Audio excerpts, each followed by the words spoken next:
All right, hello everyone, and thank you for tuning in once again to the Black Box Podcast. BBOR, Black Box Online Radio, coming to you from West Virginia. Well, today we're going back in time, and we have a case coming to us from 1944. This is one of the more abnormal cases that has been discussed in true crime over the past, couple of years. I mean, it's received kind of, you would say, a resurgence of interest and fascination, and just people who have been looking into this, partially thanks to the internet, but also partially just because it's a very bizarre case. We are talking about the Mad Gasser of Mattoon, hence the name. This comes to us from Mattoon, Illinois, and it's really in the late summer of 1944 that these events took place. The residents of Mattoon, Illinois, began sort of noticing this kind of foul scent in their houses. And I shouldn't say the word foul, because it's actually described as a rather sweet smell. And it was leading to some very bizarre symptoms that people were encountering. Some people experienced paralysis, other people experienced just illness taking them over, and other people, after, having the bad scent in their house, or I should say the sort of sweet, perplexing smell, were really just, completely unrelated incidents. Someone spilled a bottle of nail polish remover and called the police and freaked out, and they had to investigate. And it turned out it's nothing more than spilled nail polish remover. Well, let's talk about this case. Like most things on this channel, this is geared toward people who are somewhat familiar with the case, so we can just jump right into the theories. What I would say about this one is I first found out about the Mad Gasser of Mattoon back in 2014. I was just reading up on some true crime stuff, and I believe that this might actually be one of the cases that I learned about because of Wikipedia, but I'm not exactly sure the first place that I heard of it. One thing about this particular case is that I used to be a school teacher, and we did a project on this. I mean, like, I wasn't like a formal school teacher, it was like an after school program, but it was still in the school.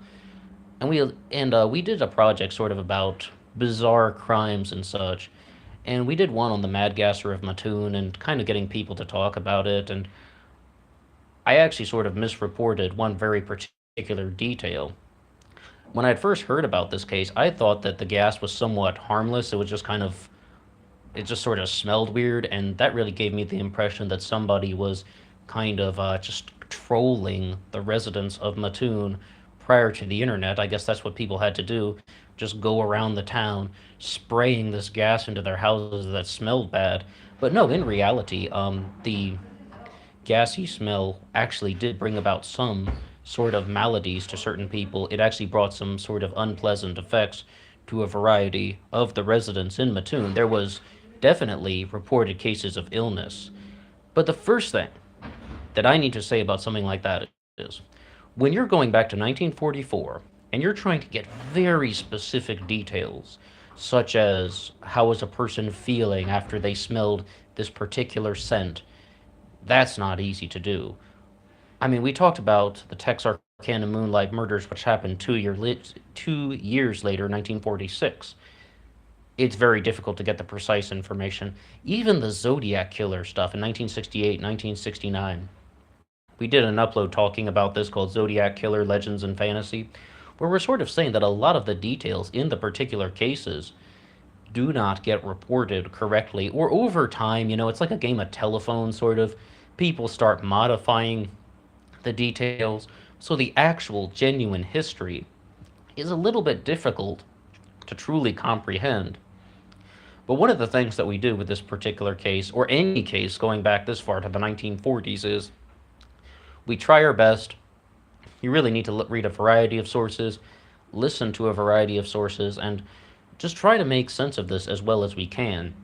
So let's try and look at some of the theories associated with the Mad Gasser of Mattoon. We're going to be discussing three theories, the three most common theories about this, and the first thing I would say is all three of these theories are plausible. I mean, like, this is one of the few times when you actually have people putting forward theories that are not super ridiculous. I mean, the three major theories, like, normally when there's a mainstream theory going on with true crime, I'm just sort of like, wait a second, that is absolute baloney. There's no possible way that could be true. I mean, the first one is that there was a chemical plant actually nearby. And the sort of chemical that was coming into people's homes was not actually the result of any prankster, of any troll, of any assailant. There was no actual person. People were just getting kind of sick because of toxins from a nearby chemical plant. Okay, we'll say some things about that in a second. The second theory is that this was just pure mass hysteria, and it was the Mad Gasser of Mattoon case back in 2014 that introduced me to the term mass hysteria, and I've used it ever since. Mass hysteria meaning that most of the cases that were reported most likely were not genuine, most likely were not people who actually experienced an attack from a gasser. It's most likely that based on how simple it would be to report something, just you smell something different in your home that isn't normally there, and then maybe you feel a little warm and people just kind of got hysterical. So that's the second thing. The third thing to say is, and this is the theory that I really want to discuss, is that there was a real assailant, and his name was Farley Llewellyn. Farley Llewellyn is somebody who has been definitely explored in a book that was written by Scott Maruna about the case simply called The Mad Gasser of Mattoon. And this is a very fascinating case because I have to say, my gut instinct gave me the feeling that the Farley Llewellyn is credible. Farley Llewellyn was somebody who was reported to be a closet homosexual. He was very antisocial. He was shunned by his peers. And also, I mean, he was kind of, not, I guess you'd say a recluse. He lived in a trailer on his family's property. And even so, possibly, there was a slight explosion in the trailer the days before the gas attack started. And what this writer Maruna is hypothesizing is that Farley Llewellyn was actually experimenting with methamphetamine, and that was not abnormal at the time because one of the things that is also brought up is that methamphetamine was something that the Nazis were using to give their soldiers to make them more proactive, for the lack of a better term. And remember, 1944, we're still dealing with World War II. And I loved when somebody brought up that World War II was a time when chemical attacks have been, that like people had a reason to be afraid of this stuff. And I mean, people are sort of in panic mode, and they're going to be taking these things very seriously. Not that you shouldn't take sort of any type of chemical gas attack unseriously, but it's sort of like there there was a higher risk alert if you get it. It's like the color coded terrorist system. They were at war with the Nazis and the Japanese, and it's like this something like this wouldn't have been impossible that there could have actually been a terrorist attack or an attack of war going on in Mattoon, Illinois. So people had a reason to be suspicious. But one thing about the Farley Llewellyn thing that has always stayed with me over these last 5 years is that it seems like there's a certain chance that this could be very credible. And there's even this kind of expanded theory. And I don't remember where I read this like the first time. I tried to find the original material that I read 5 years ago that was talking about some of the important details associated with Farley Llewellyn. Because some of the accounts that happened with Llewellyn were, I mean, this is all alleged, but after the chemical attacks happened, there are at least two sightings of women wearing men's clothes in the nearby vicinity. Two different people reported that they saw what looked to be a woman dressed in a man's clothing. And they're just like, that's so weird. And then two people saw that. And the thing that Maruna put forward, if I do recall correctly, once again, I tried to find the kind of expose articles I was reading before 5 years ago, but I couldn't find the exact ones. And that stuff doesn't seem to be on Wikipedia. But it's like, they're thinking that his sisters, Farley Llewellyn had, two female relatives, his sisters, were trying to cover for him and sort of plant false attacks, or at the very least, they want to put out different looking people, so just kind of confuse witnesses so these things could not be attributed back to Farley Llewellyn. And I was like, when you sort of put it all like that, it's kind of a convincing narrative. It's kind of a convincing argument. But we've talked about this on this channel before about when people are involved with true crime, they often tend to really try to force the narrative. They really try to push their particular theory. And some people are very good at composing a narrative, but that does not mean that it is genuine. One more thing to say about Farley Llewellyn is that shortly after the initial gas attacks, I believe it was actually on September 11th of 1944, late summer, and on September 11th, he was committed to a mental institution by his parents, by the family. So then people are just sort of thinking that that was also something connected to the gas attacks, like his family figured out what he was doing. And once again, that the gas that he could have been spraying in could have been some sort of compound related or similar to methamphetamine. Now, there was this one YouTube channel that I was listening to, and oh, the names escape me, but maybe I can post a link if I can find the video again. And that guy just put up a very kind of clear statement when he said that Farley Llewellyn is not connected to any of the physical evidence of the case. Or we should say, the physical evidence does not connect Farley Llewellyn. There's a lot of circumstantial things like he was a classmate of the initial victims. This could be someone who felt scorned and rejected, so he targeted his former peers. And then maybe he's committed to the insane asylum, and then the rest of the attacks were either mass hysteria, or perhaps they were committed by some of his family members to throw out false leads. And yes, I mean that's kind of the term that I was trying to use earlier on, that his family was trying to throw out false leads so no one would really. Well, I didn't see anyone that looked like Farley. I mean, I didn't see anyone that looked like that guy. No, absolutely not. It looked kind of a feminine figure. So, I mean, that's sort of one theory that was going on with them. Another thing, though, that we need to say is the thing about a chemical plant contaminating the air. 1944. That's not an outrageous claim. It is not so outrageous to hear that, there's this factory, this chemical plant, and the wind is carrying toxins into the town of Mattoon, Illinois. Things like that happen. And that definitely could be a plausible theory. It's just like, because once again, we do have to bear in mind that statement that the physical evidence doesn't necessarily tie Farley Llewellyn to it. This is more about speculation, it's more about surmise, and it's also about possibility. I mean, I do have to say, though, I had that kind of gut instinct that Farley Llewellyn seemed like a somewhat of a credible theory.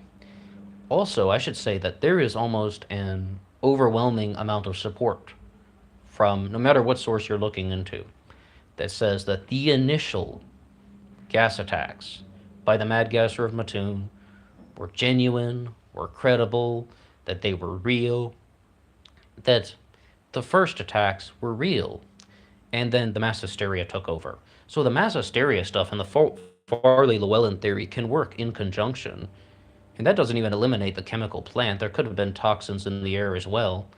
But if you're specifically going to look at the events of the Mad Gasser of Mattoon, most people say that the initial attacks were real. And by attacks, I mean, yes, these are attacks, but once again, this is somebody spraying gas into people's homes, maybe through an open window, through some cracks.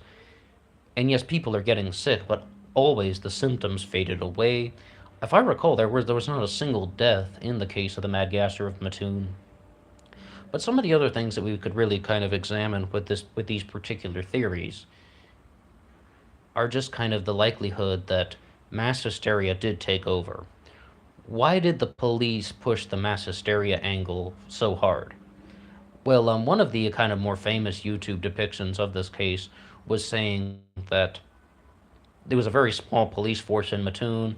They had 2 officers and 8 patrolmen. I hope I got those numbers right. And just they were overwhelmed by the number of calls that people were bringing in. And once again, we mentioned one time it was just spilled nail polish remover on the floor. So it's like, of course the police are just going to say something like that. They're going to be like, well, we don't have the resources or the manpower to do anything with all of these massive amount of calls that are coming in, all these reports that are coming in, when it's just people are spilling things in their houses and they're calling the police to clean up their mess. They couldn't handle the sort of amount of calls that were coming into the stations. So they just said, hey, look, this is mass hysteria. We're not responding to any more of these. And that's something that they can kind of deal with in a sort of a way that they can filter out the genuine cases of people who are actually sick. It seems like, though, if these reports are correct, once again, we're going back to 1944 and a lot of information that can come out over the last 65, 75 years, it can slowly get modified through the course of time. And even the stuff that is written down in history, it isn't necessarily always 100% genuine, or the material that people receive in the public eye, what becomes, public history presented to the general public, that's the stuff that gets really modified, and the people believe things that aren't necessarily true. I mean, we all know this. I mean, did George Washington really chop down a cherry tree and stuff like that? I mean, things like that, they just become sort of like stories, and the story becomes more well known than the actual true historical account. So, if the stuff that we have, though, we're trying our best, and we're trying to look for the sort of consistencies amongst all these sources. And I would say the consistent thing is many people believe, based on the symptoms that are described, there was a genuine gas attack, there was a genuine attacker. It wasn't a pure case of mass hysteria. It seems like there was something that was actually going on in Mattoon, Illinois. Was it Farley Llewellyn? I don't know 100%, but I do have to insist. I had a very strong gut feeling about that when I read it the first time. I was like, wait a second, that's very plausible. It's an idea that makes sense. Someone who is a social outcast, a recluse, he's living in a trailer on his parents' property, experimenting with chemicals. But we have to remember that the person who said that they heard the explosion is, I mean, I believe they recalled those details as much as 50 years after it happened. Back when this guy Scott Maruna was writing his book, The Mad Gasser of Mattoon, he contacted the neighbor of Farley Llewellyn and got that information. So, once again, people don't always remember things 100% correct. I mean, that's why we have the famous expression, I don't remember what I had for breakfast today. I mean, it's like because people forget things. But it seems like there was this. It seems like the descriptions of Farley Llewellyn are not super inaccurate.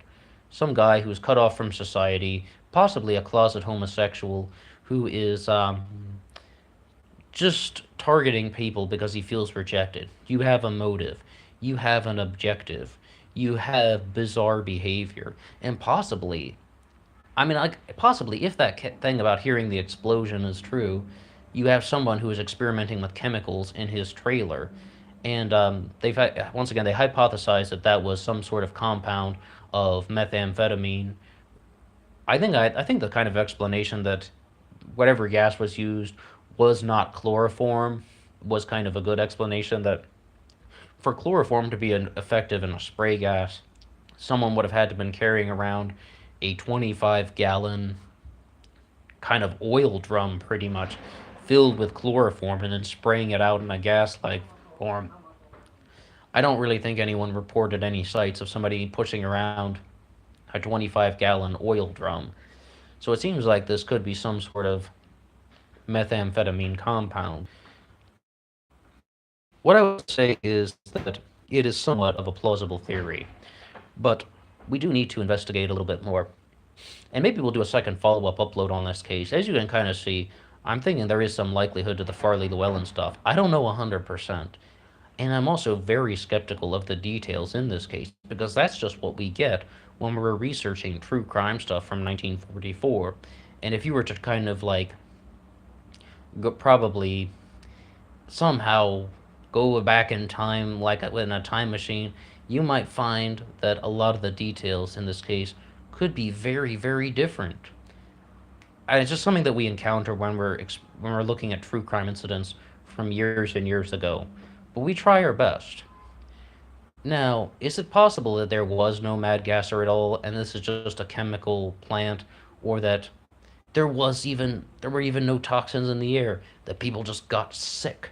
Because one thing I do kind of notice, there seems like there's some inconsistencies in the kind of things that people are reporting and feeling. I believe one woman who found the handkerchief that had the kind of chemical on it started bleeding from the mouth, but somebody else was reporting paralysis of the legs. Very, very different types of symptoms, and that's why they think that this could be a methamphetamine compound, something a little more unpredictable. Also, I don't believe that those things are consistent with chloroform, but they think it could be another chlorine like compound. I don't think it necessarily matters too much which chemical that it was, only with the exception that Farley Llewellyn could have been making meth in his lab. But anyway, that's all for me now. What do you think about this case? If you have anything to say at all, please drop a comment below.